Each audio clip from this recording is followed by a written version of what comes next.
Hello student, study time channel में आप सभी का स्वागत है। बेटा, आज हम कक्षा 9 विषय विज्ञान तिथि 10 जनवरी 2022 का कार्यपत्रक 65 यानी कि वर्कशीट 65 करने जा रहे हैं। यह वर्कशीट हमें शिक्षा निदेशालय, राष्ट्रीय राजधानी क्षेत्र दिल्ली द्वारा प्राप्त हुई है। बेटा, आज की जो वर्कशीट है आपकी, वो आपके चैप्टर कार्य तथा ऊर्जा पर आधारित है। तो चलिए हम स्टार्ट करते हैं। जिज्ञासा दीदी, हम सब कब कहते हैं कि एक बल द्वारा कुछ कार्य हुआ? कि जब हम कोई एक बल लगाते हैं तो कोई कार्य होता है या नहीं होता, हम कब कहते हैं? तो चलिए स्टार्ट करते हैं। यहाँ पे देखिए ज्ञान क्या उसको आंसर दे रहा है। वैज्ञानिक रूप से कार्य की संकल्पना आम रूप से कुछ अलग होती है। यदि एक बल के लगने से किसी वस्तु की विराम अवस्था अथवा गति की अवस्था में परिवर्तन आता है तो हम कहते हैं कि उस बल द्वारा कुछ कार्य हुआ है। मतलब अगर कोई चीज़ जो है वो विराम अवस्था में पड़ी हुई है, ठीक है, आपकी कोई बुक है, आप वो विराम अवस्था में पड़ी हुई है, जब आप उस पर कोई बल लगा के उसको खिसकाओगे या कोई चलती हुई गति की अवस्था को आप बल लगा के तेज़ करोगे या कम करोगे, तब हम कहते हैं कि हम जो इस बल से हमने उस वस्तु के ऊपर कुछ कार्य किया है। ठीक है, इसलिए पढ़ना, लिखना, सोचना, बातें करना वैज्ञानिक रूप से कार्य की श्रेणी में नहीं आते। अगर आप विज्ञान की दृष्टि से देखो तो अगर हम 1 घंटा बैठ के पढ़ रहे हैं तो हम एक ही जगह पे बैठे हुए हैं, तो हम कोई कार्य उस हिसाब से हम कोई कार्य जो है वो नहीं कर रहे। तो जो ये पढ़ना है, लिखना है, हम 1 घंटा बैठ के अपने वर्कशीट्स कंप्लीट करते रहे या कुछ करते रहे, तो वैज्ञानिक दृष्टि से हमने काम नहीं किया। वैज्ञानिक दृष्टि से काम कब होता है, कार्य कब होता है? जब हम किसी वस्तु की विराम अवस्था या गति की अवस्था में परिवर्तन लाते हैं। एक नियत बल द्वारा कार्य होने के लिए परिस्थितियाँ, कि जब एक हम बल लगाते हैं तो क्या क्या परिस्थितियाँ होती हैं? मतलब कार्य कब होता है? नंबर 1, जब वस्तु पर कोई बल लगे। जब हम किसी वस्तु के ऊपर बल लगाते हैं तो क्या होता है? कार्य होता है। तो एक तो बल लगना चाहिए और दूसरा वो वस्तु विस्थापित होनी चाहिए, मतलब वो अपनी जगह उसकी बदल जानी चाहिए, उसकी सिचुएशन जो है वो बदल जानी चाहिए। तो कार्य करने के लिए कौन कौन सी परिस्थितियाँ होनी चाहिए? एक तो है कि वस्तु पर बल लगना चाहिए और दूसरा वस्तु विस्थापित भी होनी चाहिए। आप खाली बल लगा रहे हो, वस्तु को विस्थापित नहीं कर रहे हो, तो क्या होगा? कार्य नहीं होगा। या आप वस्तु को विस्थापित कर रहे हो लेकिन कोई बल नहीं लग रहा, तब भी कार्य नहीं होगा। यदि इनमें से कोई भी परिस्थिति पूरी नहीं होती तो कार्य नहीं किया जाता। मतलब कार्य करने के लिए हमें ये दोनों कंडीशंस जो हैं वो अप्लाई करनी पड़ती हैं। कुछ उदाहरण जहाँ कार्य नहीं होता, जहाँ यहाँ पे उदाहरण दिए हुए हैं। एक स्थिर दीवार को धकेलना। आप दीवार को जितना मर्जी धक्का मारते रहो, वो अपनी जगह से विस्थापित नहीं होगी, मतलब वो आगे की तरफ या पीछे की तरफ तो नहीं खिसकेगी ना। तो आप उस पर चाहे सारा दिन कार्य करते रहो, लेकिन उसमें क्या है, वहाँ पे आपने वस्तु को धकेला, वो ना तो आगे हुई ना पीछे हुई, मतलब आपने क्या किया, उसमें बल लगाया लेकिन विस्थापित नहीं हुई। इसका मतलब उसमें कोई भी कार्य नहीं हुआ। एक विद्यार्थी का अपने बस्ते के साथ एक स्थान पर खड़े रहना। अब एक कोई स्टूडेंट है, वो अपना बस्ता टांग के एक ही जगह खड़ा हुआ है, ठीक है, ना तो उस पर कोई बल लग रहा है और ना ही वो अपनी जगह चेंज कर रहा है, तो इसलिए उस पर कोई भी कार्य नहीं होगा। सिनेमा देखना, बात करना इत्यादि, इसमें भी क्या है, आप एक ही जगह पे बैठे रहते हो, कोई वहाँ पे बल नहीं लग रहा और कोई आप वस्तु जो है वो विस्थापित नहीं हो रही, तो यहाँ पे कार्य नहीं होगा। एक बल द्वारा किए गए कार्य का गणितीय परिणाम। तो देखिए कैसे, यहाँ पे एक बल द्वारा किया गया कार्य W द्वारा प्रदर्शित किया जाता है, कि जो कार्य है उसको हम किससे प्रदर्शित करते हैं? W से। एक बल द्वारा किए गए कार्य का परिमाण वस्तु पर लगे बल और उस पर हुए विस्थापन द्वारा प्रदर्शित किया जाता है। मतलब जो कार्य होता है वो किस किस पे निर्भर करता है? बल, कितना हमने बल लगाया और कितना विस्थापन हुआ, कार्य उस बात पर निर्भर करता है। ठीक है, तो कार्य को हम W बोलते हैं, बल को हम F से लिखते हैं, जो विस्थापन होता है वो होता है S। तो फॉर्मूला क्या आ गया? W बराबर Fs। मतलब कार्य जो है वो किसके बराबर है? बल गुना विस्थापन। ये देखिए, कार्य जो है वो किसके बराबर है? बल गुना विस्थापन। बल को हम F से लिखते हैं, विस्थापन को S से, और तो ये यहाँ W किसके बराबर हो जाएगा? Fs के बराबर हो जाएगा। जब किसी वस्तु पर बल किसी कोण में लगता है तब किया गया कार्य होता है W बराबर Fs cos थीटा। जब आप इस तरह से कोण से कोई, मतलब ये वो प्लेन जगह है और यहाँ से आप इस तरह से कोई बल लगा रहे हो किसी वस्तु पे, तो उसका फॉर्मूला क्या हो जाएगा? W बराबर Fs cos थीटा। यह एक अदिश राशि है। अदिश राशि कौन सी होती है? जिसमें परिमाण होता है लेकिन दिशा नहीं होती। परिमाण होता है, दिशा नहीं होती। तो बल जो है वो क्या होता है? एक अदिश राशि है।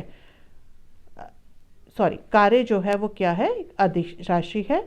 और कार्य का मात्रक जो है वो क्या है? न्यूटन मीटर, या इसको हम जूल भी कहते हैं। ठीक है, तो एक जूल की परिभाषा देखिए।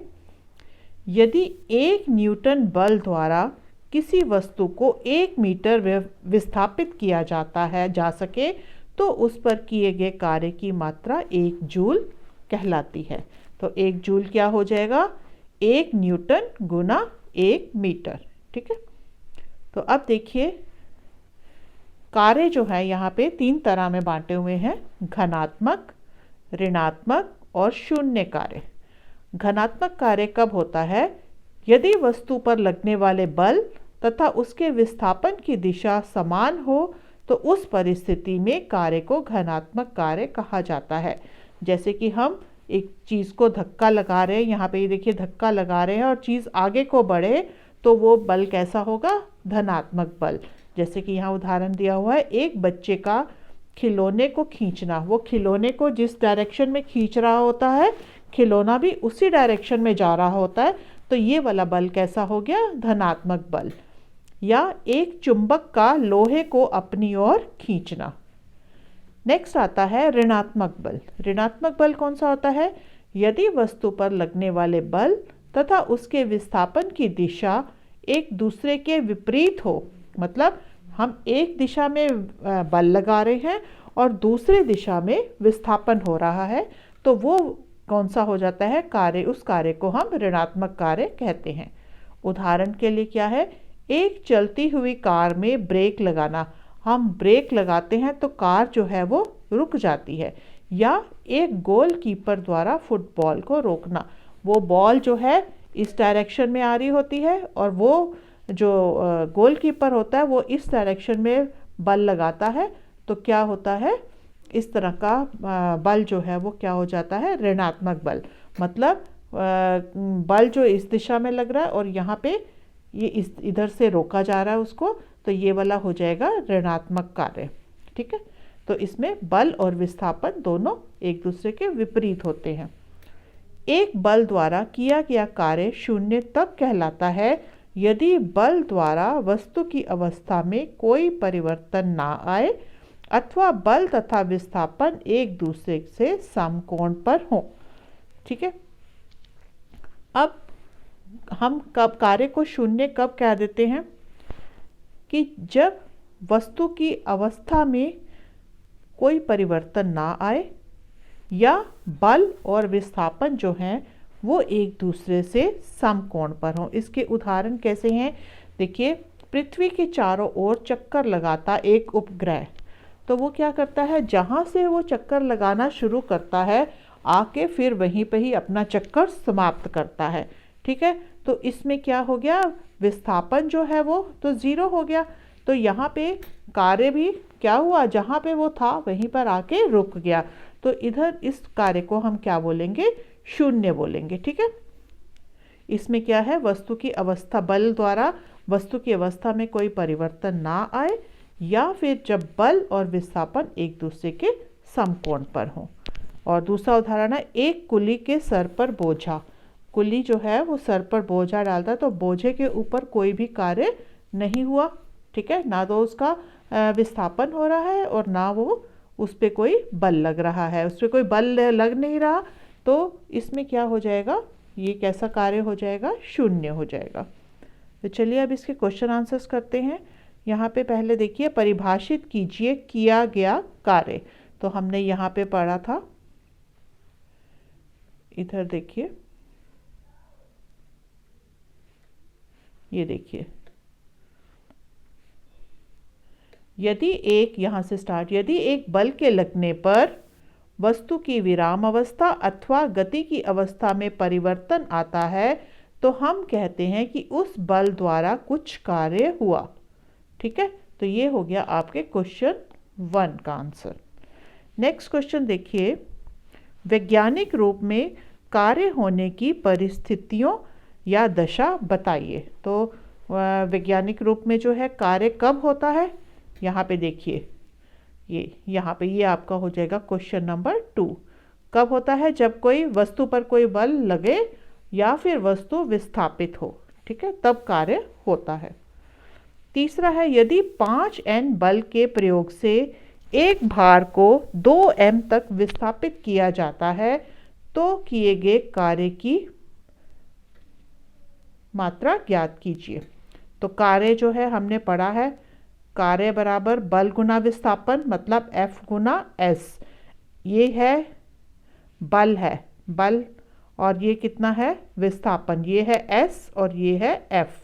तो F कितना हो गया हमारे पास 5, और ये कितना हो गया 2, तो कितना हो गया 10 न्यूटन मीटर। ठीक है, तो ये इसका आंसर हो जाएगा। चौथा प्रश्न देखिए, अपने दैनिक जीवन में धनात्मक, ऋणात्मक और शून्य कार्य के उदाहरण दो।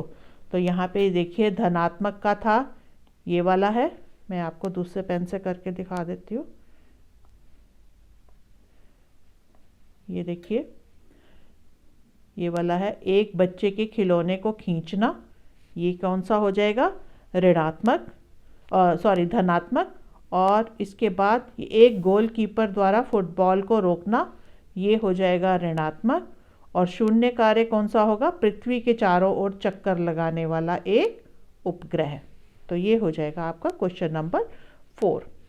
फिर आ जाता है, एक नियत बल द्वारा किए गए कार्य का मात्रक लिखिए। तो कार्य का मात्रक, ये देखिए यहाँ पे, कार्य का मात्रक होता है न्यूटन मीटर, या जिसको वो जूल के बराबर भी कह सकते हैं उसको। तो ये हो गया आपका क्वेश्चन नंबर 5। तो बेटा इसी तरह से आपकी ये वर्कशीट जो है वो समाप्त होती है। अगर आपको ये वर्कशीट अच्छी लगी है तो मेरा चैनल लाइक और सब्सक्राइब कीजिए, और बेल आइकन को प्रेस कीजिए, ताकि आने वाली जितनी भी वीडियोस होंगी उनकी नोटिफिकेशन आपको आपके मोबाइल पर मिल जाएंगी। थैंक यू बेटा।